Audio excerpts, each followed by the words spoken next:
Sweden is normally considered to be a peaceful haven in Europe.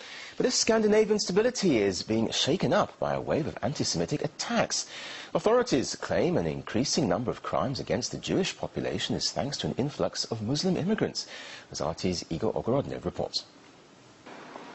Malmo was once the very face of socially inclusive and tolerant Sweden.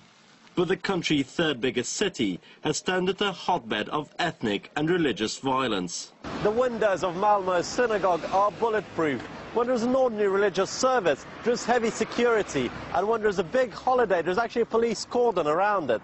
Now, officially, there were 80 hate crimes committed against Jews last year, but local leaders say that the real number might be several times higher. With nearly a third of Malmo's population born abroad, Sweden's tolerance may have welcomed the intolerant. The majority of immigrants are Muslims. Many are from Palestine. Police blame them for several recent fire bombings, desecrations and assaults on Jews. It's not just any Muslims that feel resentful. It's those who themselves come from the Middle East, and they bring their conflicts with them. Many of Malmo's immigrants have settled in the virtual ghetto of Rosengård. Incomes and education levels are lower here. Crime rates are higher.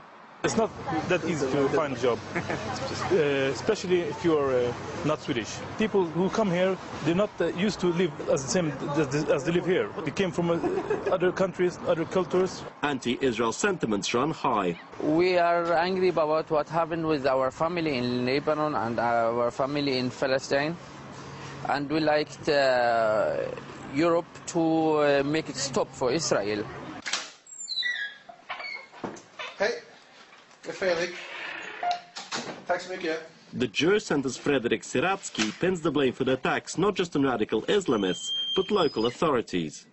At the height of last year's Israeli-Palestinian conflict, the left-wing Meri Palu claimed attacks on Jews were a natural consequence of Israel's actions. Since we've gotten all this large immigration, massive immigration from countries where these values are not held, then we have to accept, we have to understand. And this we've felt that this is a kind of downhill slope when it comes to the values in Sweden. Like for thousands of others, during World War II, Sweden became a safe haven for Judith Popinski when she was escaping Nazi persecution. This is a different country to the one that saved me. Before, I used to come to the schools to talk about my experience of the Holocaust. But now the schools, where there are a lot of Muslims, are not interested. We don't feel safe here. Judith's children have left Malmo, and the community grows smaller all the time. But that's not just Malmo's 700 remaining Jews, but Sweden's reputation that is under threat. Igor Ogorodnev, RT, Malmo, Sweden.